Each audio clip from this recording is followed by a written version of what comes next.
नमस्कार सखींनो, मायमाऊली विचार मंथन विचाराचे करूया ग्रंथन. माई रत्नालिका एकच विचार करूया संक्रांत रागाचा विचार.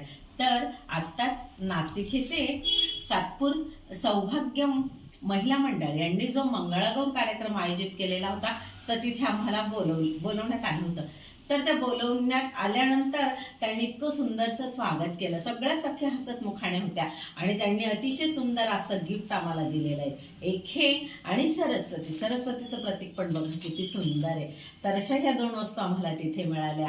सखींनो, तुमचे अतिशय उत्कृष्टरित्या तुम्ही जो कार्यक्रम केलेला होता त्याचं खरंच आमच्या त्रिवेणीकडनं खूप खूप त्याचं स्वागत तर करतोच आहे, परंतु कौतुक पण खूप करण्यासारखं आहे. कारण इतक्या सुंदर छोट्या छोट्या म्हणजे आत्ताच्या आमच्या तरुणी पोरी छोटी लेकरं असलेली पण त्याने कसलीही पर्वा केली नाही आणि इतका अप्रतिम असा कार्यक्रम केला. तर खरोखर सौभाग्य महिला मंडळाचं मनापासून मी त्रिवेणी ओवी जागरकडनं स्वागत करते. धन्यवाद.